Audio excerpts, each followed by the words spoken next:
పాట సంఖ్య 189. ఓ అబ్రహాం ఇస్సాకు ఇశ్రాయేలు దేవా నిత్య నివాసి నీవు. ఓ అబ్రహాం ఇస్సాకు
నిలబడే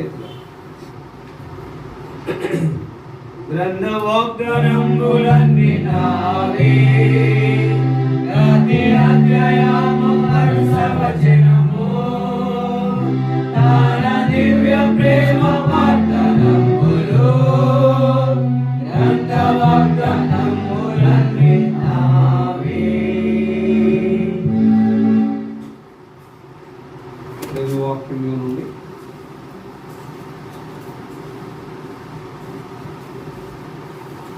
కీర్తన గ్రంథం 136 అధ్యాయం.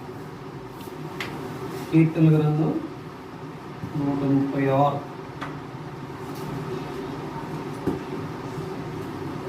రాజేష్ ముగించి వచ్చేసేయాలి. కీర్తనలు 136 అధ్యాయం 4-5 వచనాలు చదువు. కీర్తనలు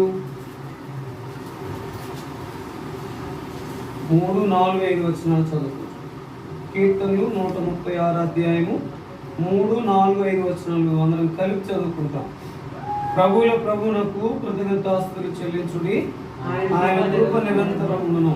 ఆయన ఒక్కడే మహాశ్చర్య కార్యములు చేయవాడు, ఆయన కృప నిరంతరం ఉండును.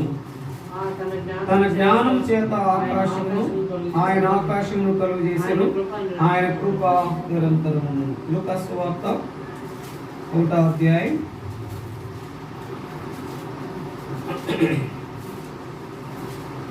1వ అధ్యాయము 76వ వచనం నుండి 79వ వచనం వరకు అందరం మరలా చదువుకుంటాం. 76వ వచనం. మరియు ఓ శిశువా, నీవు సర్వోన్నతుని ప్రవక్త అనబడదు, మన దేవుని మహావాస్యలను బట్టి వారి పాపములను క్షమించడం వలన తన ప్రజలకు రక్షణ జ్ఞానం అనుగ్రహించినట్లు ఆయన మార్పులను స్థిరపరచుటకై నీవు ప్రభువునకు ముందుగా నడుతూ మన పాదములను సమాధాన మార్గంలోనికి నడిపించినట్లు చీకటిలోను మరణ ఛాయలోను కూర్చుండి వారికి వెలిగించుటకై ఆయన మహావాస్యలను బట్టి పైనుండి ఆయన మనకు అరుణోదయము అనుగ్రహించెను. కొరింథీయులకు రాసిన మొదటి పత్రిక 11వ అధ్యాయం.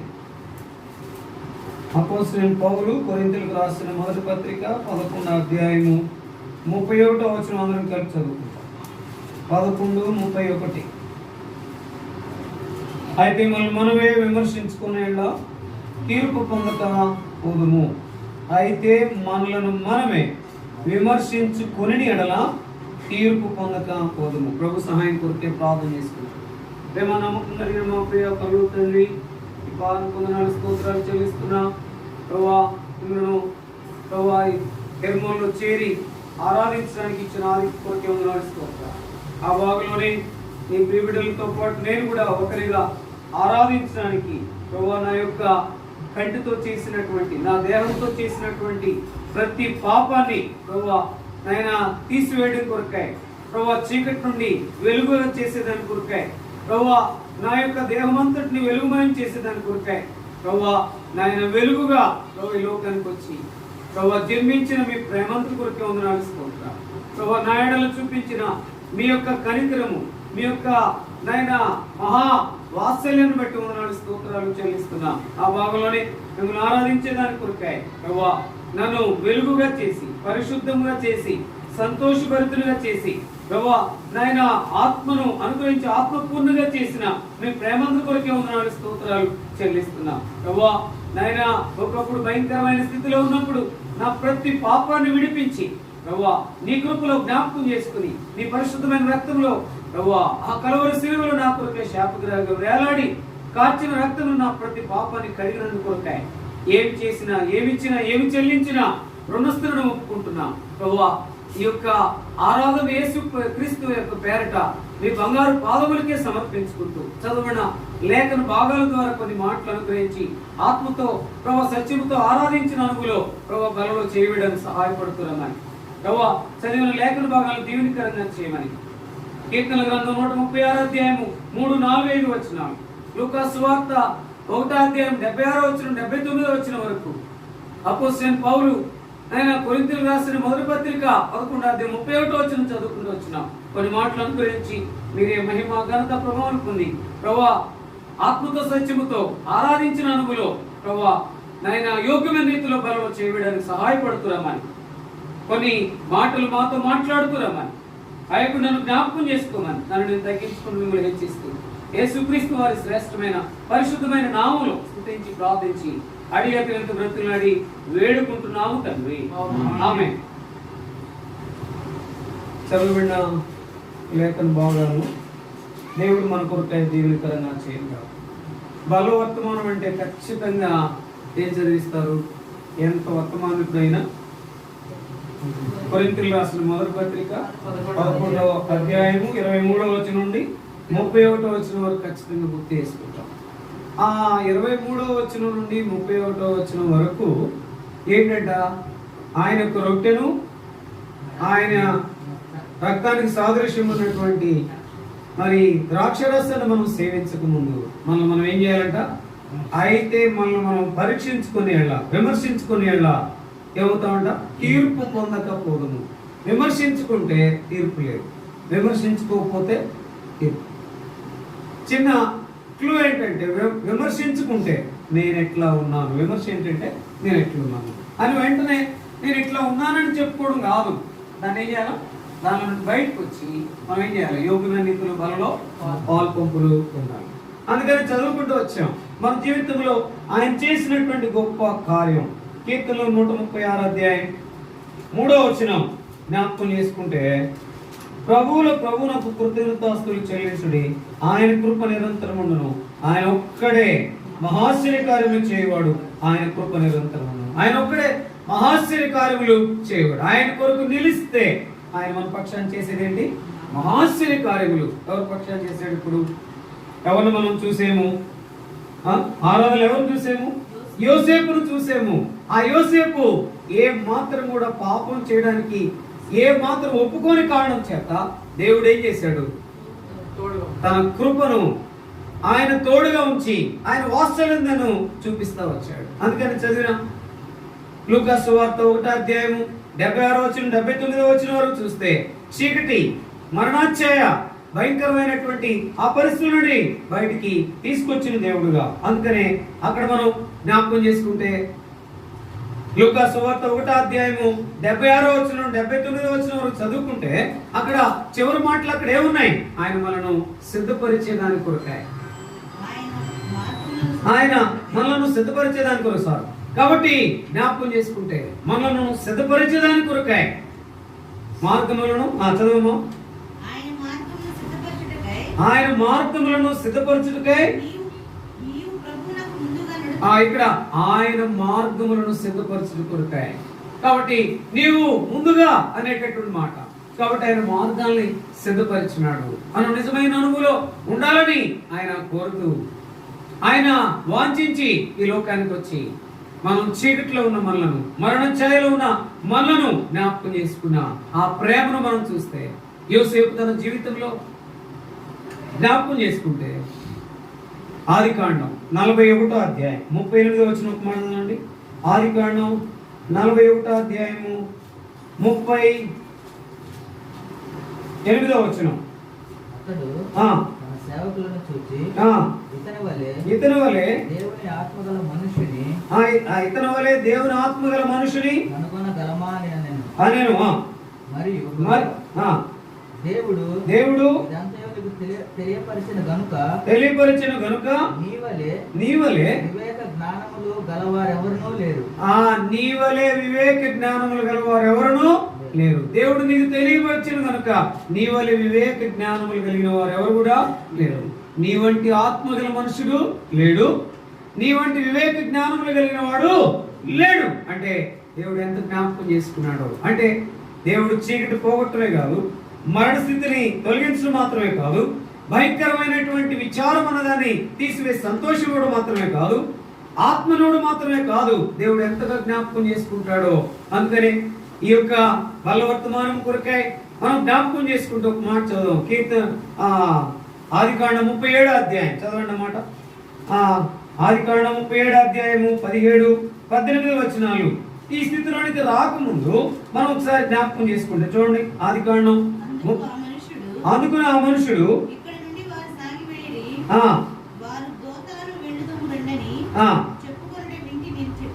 చెప్పాను. అప్పుడు యోసేపు తన సహోదరుల కోసం వెళ్ళి దోతానులో వారిని కనుగొనెను. దూరం నుండి అతను చూచి ఏం చేశారంట, దూరం నుండి అతను చూసి చంపుటకు దురాలోచన చేసి నిజంగా ఒక మాటలో జ్ఞాపకం చేసుకుంటే ఏ స్థితిలో నుండి ఏ స్థితిలోనికి దేవుడు తీసుకొచ్చాడో చూడాలి. మన యొక్క జీవితాన్ని, మన యొక్క స్థితిని ఏ స్థితిలో నుండి ఏ స్థితిలోనికి తీసుకొచ్చాడు. ముందైతే తన యొక్క జీవితము మొదట ఏంటి, దేంతో ప్రారంభమైంది? తన జీవితం దేంతో ప్రారంభమైంది? కళతో ప్రారంభమైంది. కళ చెప్పాడు కదా. ఆ కళ చెప్పిన దగ్గర నుండి ఇప్పుడు ఏం బయలుదేరింది? ఏం పెట్టి చూసారా? ఎప్పుడైనా వాస్తవం చెప్పామంటే అది ఎవరు కూడా నచ్చదు. యథార్థవాది లోకానికి విరోధి. అట్లా కాకుండా ప్రతి మనిషికి ఏం కొట్టాలా? ఎక్కువగా ఏం కొట్టాలి? గ్యాస్ కొట్టాలి. అందుకనే ఒక ఆయన ఏం తెలియదు అనుకుని ఒక రాణి గారిని పొగుడుతున్నాడంట. అమ్మా నువ్వు ఇట్లుంటావు, అట్లుంటావు, ఎట్లుంటావు, ఎంత అందంగా ఉంటావు అంటే నీ ముక్కు, నీ కళ్ళు, నీ విధానం అంతా భలే ఉంటావు అని చెప్తుంటే మురిసిపోతున్నాను. ఒక ఆయన బర్త్డే రోజున అది మీరు వినే ఉంటారు. బర్త్డే రోజున ఏమి ఇచ్చారు? అర్థం ఇచ్చాడు. అర్థం ఇచ్చేటప్పటికే ఆమె చూసుకునేటప్పటికి ఆమె సంగతి అంతా తెలిసిపోయింది. సంగతి అర్థం ఉంది, ముఖం ఉంది, అర్థం ఉందంటారు. అందుకని అక్కడ చూడంగానే ఆమె స్థితి అంతా తెలిసిపోయింది. అంటే వీళ్ళు పొగిడేదంతా కొట్టిదే గ్యాస్. నాయన రాకపోతే కానీ మనం సాగదన్నాం అనుకోండి, ఎలక్ట్రిక్ వచ్చేస్తుంది. నువ్వు వచ్చినా రాకపోయినా ఏం ఆగదంటే అదేనా మా ఆయనతో వచ్చింది పెద్ద ప్రాబ్లము. నువ్వు రాకపోతేనేమో ఆగిపోతానంటేనేమో బాగుంటుంది అన్నమాట. అటు కాకుండా నువ్వు వచ్చినా రాకపోయినా దేవుడు కొనసాగింపు చేస్తాడు. అది కష్టంగా ఉంటుందా లేకపోతే ఇష్టం ఉంటుందా? ఆయన కష్టంగానే ఉంటుంది. నేను ఎంత చేస్తుంటే నేను రాకపోతే అంటాడా అని. కానీ వాస్తవంగా చెప్పాలంటే మన యొక్క జీవితంలో ఉన్నది ఉన్నట్లుగా మాట్లాడేటటువంటి స్థితిలోనే మనకు మేలుందని గుర్తించేవారు ఉండాలి. అయితే ఇక్కడ తలంపు ఏంటంటే యోసేపు అన్నల యొక్క క్షేమం కొరకు చూద్దామని పంపించినప్పుడు వారు ఏం చేశారు? కళనే దృష్టిలో పెట్టుకున్నారు కదా. నువ్వు ఆ కళ ఏంటి? కళ ఏంటి అసలు? మొత్తం 12 మంది ఉంటే వారు 12 మంది పనులు అంటే ఒక్కొక్క పన ఒక్కొక్క గుర్తు. ఇప్పుడు 11 పనులు ఏమైపోయినాయి? పడిపోయినాయి. ఒక్క పనే నిలిచింది. ఆ ఒక్క పని ఎవరు? ఇప్పుడు ఎవరన్నా చిన్నోడు యోసేపు ఎంతకే ఎన్నోవాడు? 11వ వాడు, 12వ వాడు కాదు. 11వ వాడే బెన్యామీను, చిన్నోడు 12వ వాడు. అయినప్పటికీ కూడా యోసేపుకి ఆ కళ ఇచ్చాడు. అంటే ఆ కళది ఉన్నది ఉన్నట్టుగా చెప్పాడు.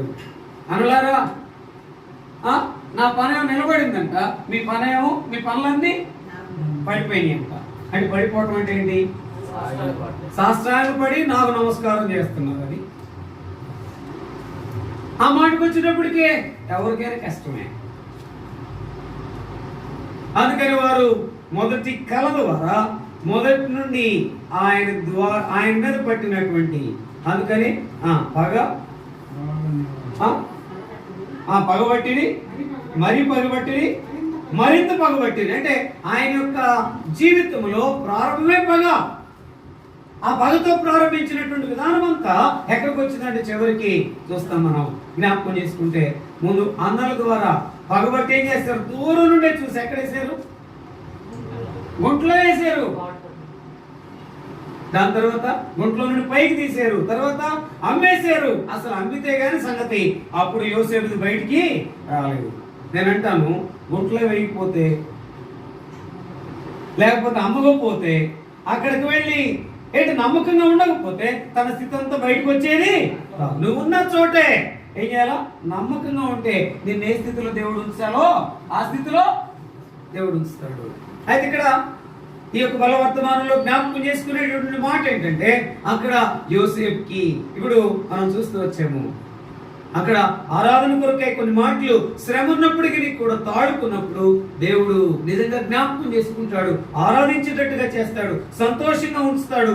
ఆత్మ కలిగిన మనుషుడు ఈయన అని చెప్పేటటువంటి స్థితిలోనికి తెస్తాడు.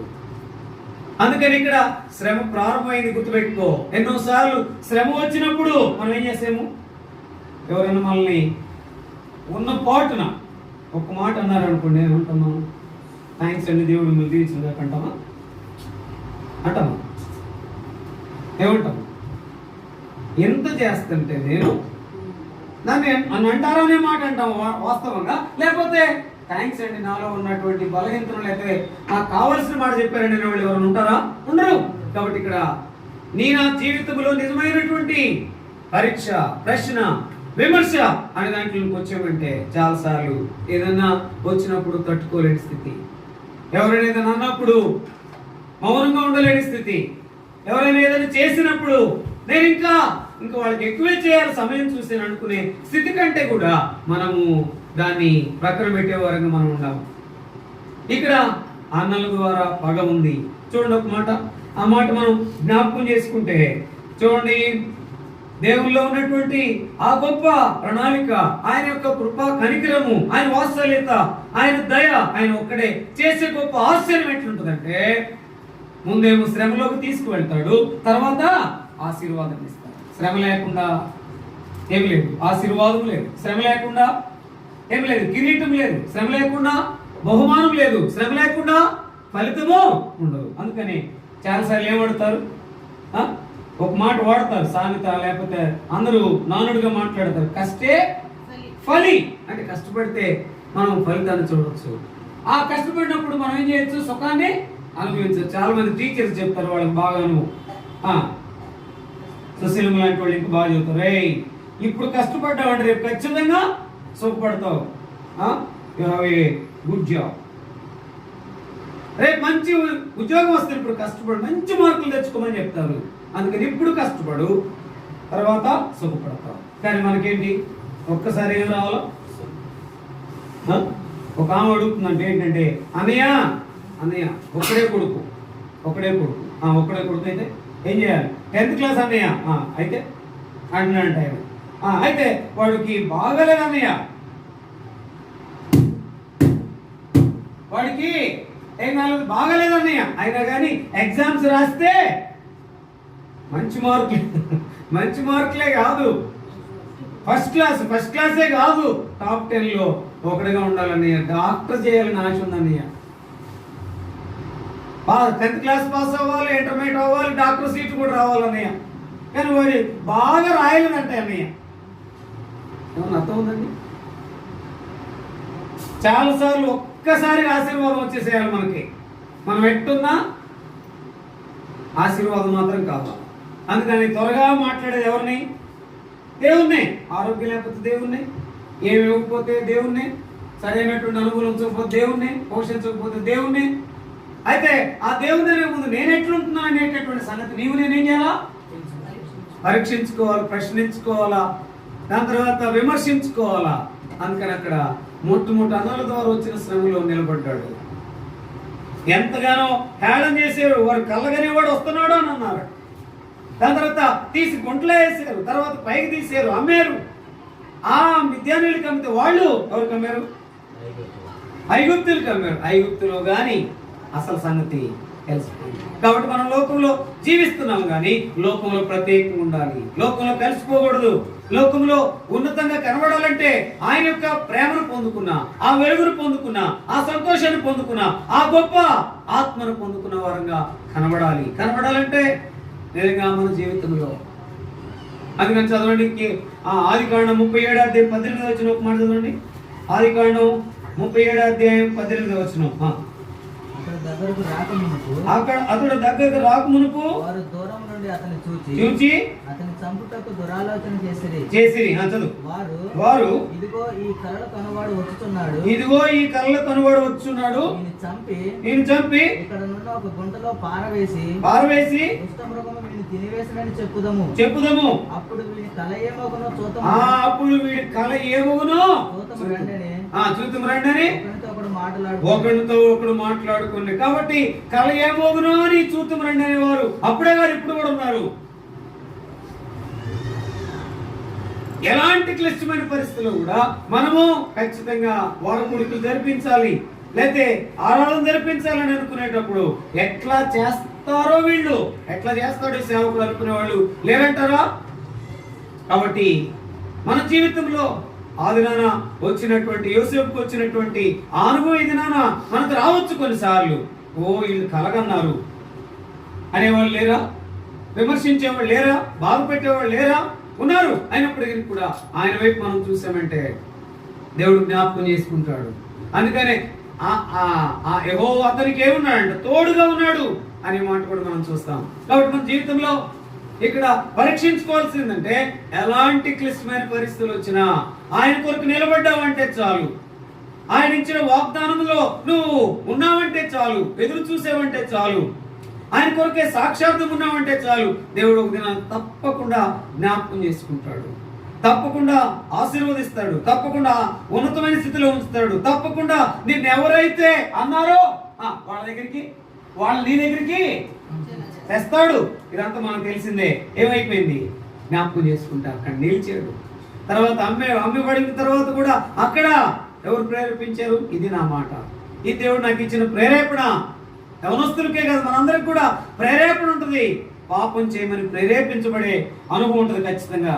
నేను మొదలుకుని ఏం పర్లేదులే, ఇది చేయొచ్చు, ఏం పర్లేదులే, ఇది ఇక్కడికి వెళ్ళొచ్చు, ఏం పర్లేదులే, అది పెద్ద ఆచారమేం కాదు.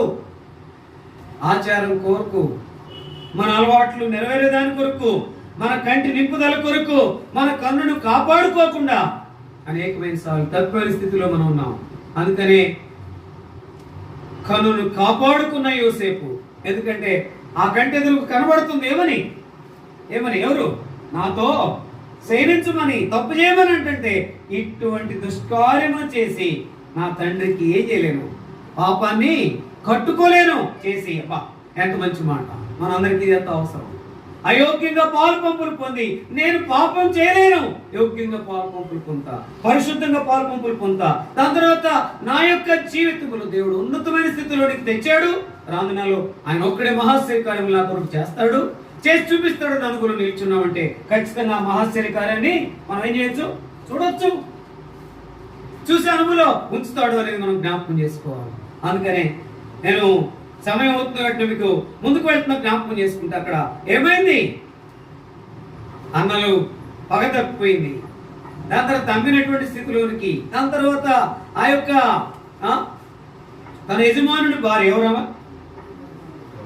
ఆమె పేరు రాయబడలేదు కానీ పోతీఫర్ భార్య అని రాయబడుతూ వచ్చింది. తన యొక్క విధానంలో పాపముకి ఒడిగట్టుకుంది, కన్ను వేసింది. అందుకనే కన్ను విషయంలో చాలా జాగ్రత్తగా ఉండాలి. దేవమంతుడికి దీపం ఏంటంట? కన్నే. అందుకని కంటి విషయంలో చాలా జాగ్రత్తగా ఉండాలి. అంతకుముందు కూడా నేను చెప్పా, చిన్న నలకు పడితేనే ఎంత మనం నలుపుతాము, ఎంత బాధపడతాము, ఎంత కన్నీరు కారుతుందో. అంటే ఆ దేహమంతుడికి దీపం కన్నే గనక కన్నుని ఎంత జాగ్రత్తగా పెట్టుకోవాలి. జాగ్రత్తగా పెట్టుకున్నటువంటి కారణం చేత అన్యులకు దొరికిపోయాడు, హేళన చేయబడుతూ వచ్చాడు. దాని తర్వాత ఎంతో శ్రమకు కారణమయ్యాడు. పశ్చాత్తాపడే విధానం దాకా దేవుడు తీసుకొచ్చుకున్నాడు. కన్ను వేశాడు. ఎవరు సంసోను కన్ను వేశాడు. అన్నిటికీ కన్నే కారణం గుర్తుపెట్టుకో. ఆ కంటి విషయంలో జాగ్రత్తగా లేకపోతే మనం ప్రభువుకు మహిమకరంగా ఉండలేము, పాపాన్ని జయించలేము, దాని తర్వాత సంతోషించలేము. ఆ పాపం చేసినప్పుడు కన్ను బాగానే పనిచేస్తాం. అందుకని ఏమంటారు, ప్రారంభం ఆలోచన ఉన్నది కనబడదు, కనబడేది ఏంటి? కన్నే. దాని తర్వాత ఆ వెంటం అనేది కనబడదు, దాని తర్వాత వాసన చూడటం అనేది కనబడదు, కానీ చూడటం అనేది కనబడతా ఉంటుంది. అందుకని చూపులో చాలా జాగరూకులమే ఉండాలి. ఆ విషయంలో మనం ముందుకు వెళ్ళినప్పుడు, మనం పరీక్షించుకున్నప్పుడు యోసేపు జీవితంలో ముందు కళతో ప్రారంభమై, పగతో ప్రారంభమయ్యి, దాని తర్వాత ఎంతో భయంకరమైన పరిస్థితికి వచ్చినప్పుడు, పాపం చేయమన్నప్పుడు, చేయకుండా ఉన్నప్పుడు, చెరసాల వేసినప్పుడు, చెరసాల అధికారికి ఏమైందంట? కటాక్షము కలిగించేటట్లుగా చేశాడు. ఇప్పుడు చదవండి, మన యొక్క జీవితంలో మనం జ్ఞాపకం చేసుకుంటే కనుక పేతురు రాసిన మొదటి పత్రిక 4:15-16 వచనం. పేతురు రాసిన మొదటి పత్రిక 4:15-16 వచనాలు చదవండి. పేతురు రాసిన మొదటి పత్రిక, మీలో ఎవడును నరహంతకులుగా గాని, దొంగగా గాని, దుర్మార్గుడుగా గాని, పరుల జోలికి పోవాడుగా గాని బాధ అనుభవించ తగదు. ఎవడైనను క్రైస్తవుడైనందుకు బాధ అనుభవించిన ఎడల అతడు సిగ్గుపడక ఆ పేరును బట్టి దేవుని మహింపరచమని చదువు. తీర్పు దేవుని ఇంట యొద్ద ఆ, ఆరంభపు కాలము వచ్చి ఉన్నది. వచ్చి ఉన్నది. అది మన యొద్దనే ఆరంభమైతే అది మన యొద్దనే ఆరంభం అయితే దేవుని సువార్తకు దేవుని సువార్తకు అవిధేయులైన వారి గతి ఏమవును? ఏమవును చదువు. మరియు నీతిమంతుడే రక్షింపబడుట దుర్లభమైతే నీతిమంతుడే రక్షింపబడుట దుర్లభమైతే భక్తిహీనుడును పాపియు ఎక్కడ నిలుతురు? కాబట్టి దేవుని చిత్త ప్రకారము బాధపడువారు సత్ప్రవర్తన గలవారై నమ్మకమైన సృష్టికర్తకు ఏంటంటే నమ్మకమైన సృష్టికర్తకి ఏం చేయాలి? తన ఆత్మను అప్పగించుకుంటే పాపం చేయడానికి ఏమాత్రం ఆస్కారం ఉండదు. ఆత్మను అప్పగించాలి. అందుకనే మనం ఏం చేయాలి? ఆత్మతో సత్యముతో ఆరాధించి ఆత్మతో సత్యముతో మనం ఏం చేయాలి? పరీక్షించుకుని యోగ్యమైన రీతిలో బలలో చేయవేయాలి. ఆ బలలో చేయవేసినప్పుడు స్థితి కొంచెం కష్టమే, కొనసాగడం కొంచెం కష్టమే, లోకంలో జీవించడం కష్టమే. పాపం చేయమని ప్రేరేపించే వారే ఎక్కువ మంది ఉంటారు. అయితే ప్రత్యేకంగా మనం జీవించినప్పుడు జ్ఞాపకం చేసుకుని మనతో యోసేపుకు తోడుగున్న దేవుడు నీకు నాకు తోడుగా ఉంటాడు. అయితే ఇక్కడ క్రీస్తు నిమిత్తము మనం ఏం చేయాలా? నమ్మకంగా ఉండాలి, సాక్షిగా ఉండాలి, దాని తర్వాత కొనసాగేవారుగా ఉండాలి అనేది మనం జ్ఞాపకం చేసుకోవాలి. యోసేపు తన జీవితంలో ఏ పరిస్థితులు గుండా వెళ్ళినప్పటికీ కూడా ప్రభు చూస్తున్నాడని భయంతో ఏం చేశాడు? బ్రతికాడు. ప్రభు చూస్తున్నాడు భయంతో ఎవరైతే బ్రతుకుతారో వారి జీవితంలో నిజమైన ఆశీర్వాదాన్ని పొందుతారు. ఇది నాలో ఏం లేదు, ఆయన చూస్తున్నాడు అనే భయమో లేదు. అందుకని కరోనా భయంకరంగా ఇంకా పెరిగిపోతా ఉంది, పాపం పెరిగిపోతా ఉంది. భయం లేదు, పాపం అంటే భయం లేదు. దాని తర్వాత ఇష్టానుసారంగా జీవించడం అంటే సుఖ విలాసాలతో ముందుకు వెళ్ళటం అంటే భయం లేదు. ఏమాత్రం భయం లేకుండా ప్రవర్తిస్తూ ఉన్నారు. దేవుని విషయంలో భయం కలిగి ఉన్నామంటే ఎంత మాత్రం కూడా పాపం చేయక, ఎంత మాత్రం లోకంలో కలిసిపోక, ఎంత మాత్రం లోకంలో ఉండకుండా మనం ముందుకు కొనసాగే వారంగా ఉంటాం. అయితే క్రీస్తు నిమిత్తము మనము ఆయనలో మనం సాగిపోయే వారంగా ఉండాలి. క్రీస్తు నిమిత్తం సాగిపోవాలంటే నింద తప్పదు, శ్రమ తప్పదు, ఇరుకు తప్పదు, ఇబ్బంది తప్పదు. ఒకవేళ కొన్నిసార్లు అనారోగ్యము తప్పదేమో, వచ్చినప్పటికీ కూడా నా ప్రభు ఒక దినం నన్ను జ్ఞాపకం చేసుకుంటాడు. జ్ఞాపకం చేసుకున్నాడు యోసేపుని. జ్ఞాపకం చేసుకుంటే ఏమైంది? ఆ పాపం చేయని కారణం చేత ఏమైంది?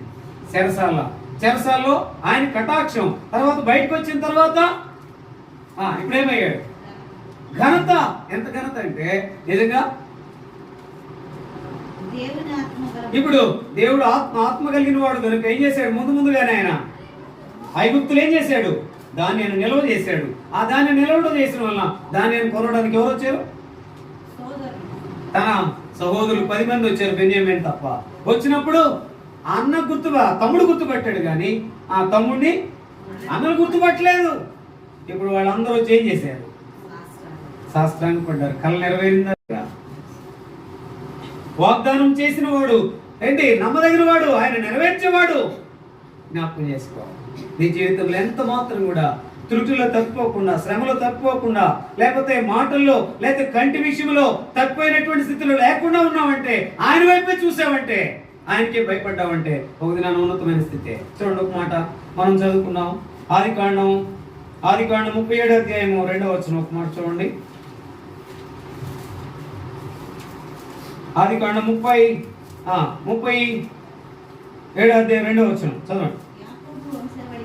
యాకోబు వంశావళిది. యోసేపు 17 ఏండ్ల వాడై మందను మేపుచుండెను.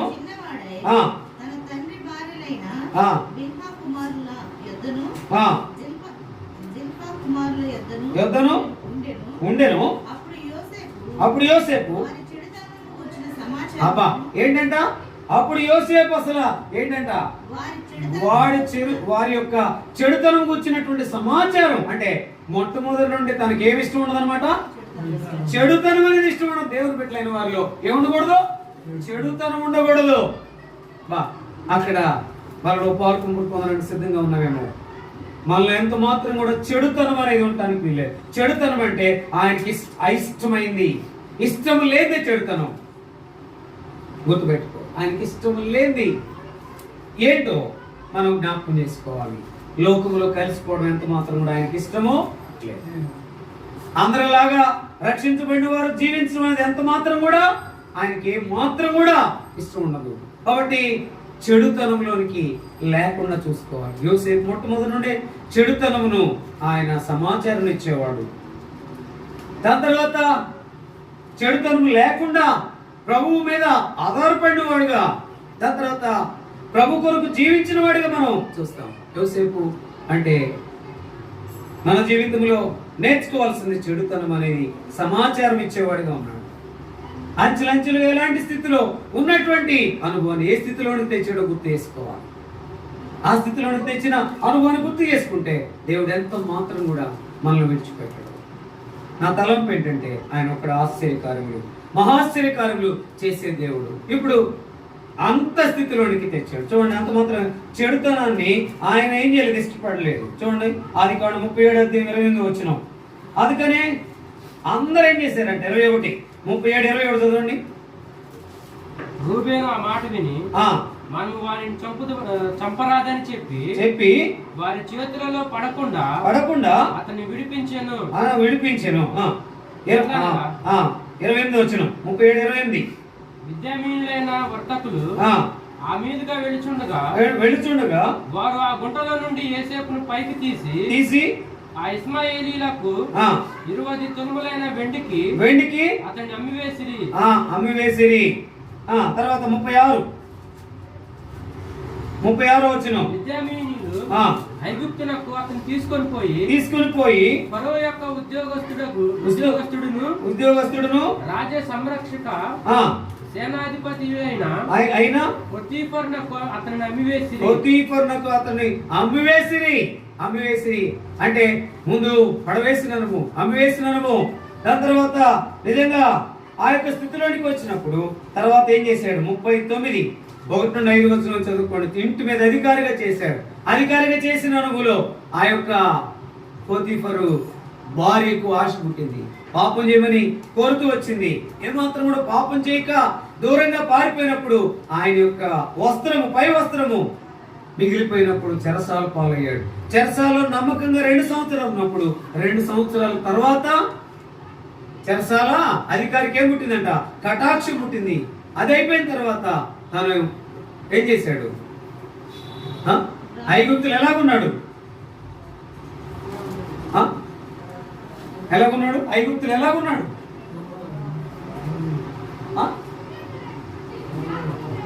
ఎట్లా ఉన్నాడు? రాజుగా ఉన్నాడు. అందుకని ఏ స్లేవ్ బాయ్, ఈ మాట నేను ఎక్కువగా చెప్తా. ఎప్పుడు అదేంటి, నేను 17వ సంవత్సరంలో ఉన్నప్పుడే ఆ 17వ సంవత్సరంలో నేను ఈ మాట యూత్ మీటింగ్ లో చెప్తూ వచ్చా. ఎక్కువ గుర్తు చేసుకుంటా. A slave boy become a king. అంటే ఒక బానిసగా అమ్మబడినటువంటి వ్యక్తి రాజు అయిపోయినాడు. రాజు అయిపోయినప్పుడు ఆ కళ వచ్చింది. తనలే కాదు, అలాగా ఆ సహోదరులే కాదు నమస్కారం చేయటం. సూర్య చంద్రులు కూడా నన్ను ఏం చేస్తున్నాయట? నాకు నమస్కరిస్తున్నట్టుగా చెప్పాడు. ఆ సూర్య చంద్రులు ఎవరు? తల్లిదండ్రులు. దేవుని యొక్క వాగ్దానం నెరవేరుతుంది. గుర్తుపెట్టుకో, జ్ఞాపకం చేసుకో. నువ్వు ఎక్కడున్నా నువ్వు ఆయన కొరకు నిలబడి ఉంటే చాలు. ఈ యొక్క శరీరక్తం లేదంటే ఆయన కొరకు సాక్షాత్తంగా నిలబడేటట్లుగా, శ్రమలో తాడుకుని ఉండేటట్లుగా నువ్వు ఉంటే గనుక అది చేస్తుంది. ఉంటే గనుక నీ జీవితంలో ఆశీర్వాదమే. నీ జీవితంలో ఉన్నతమైన స్థితి. నీ జీవితంలో ఏదైతే పొందుకోలేకపోతున్నావో ఖచ్చితంగా ఏమవుతావు? పొందుకుంటావు. అయితే చిన్న క్లూ ఏంటి? ఆయన కొరకు ఎట్లుండాలా? పాపము ప్రేరేపించినప్పటికీ కూడా ఆ పాపంలోనికి వెళ్లకుండా ఉంటే నువ్వు పొందేది ఏంటంట? ఆశీర్వాదం. మన జీవితంలో కూడా విశ్వాసిగా కొనసాగడం తేలికే. ఆ విశ్వాసిగా కొనసాగుతూ నిలబడటం అన్నది చాలా.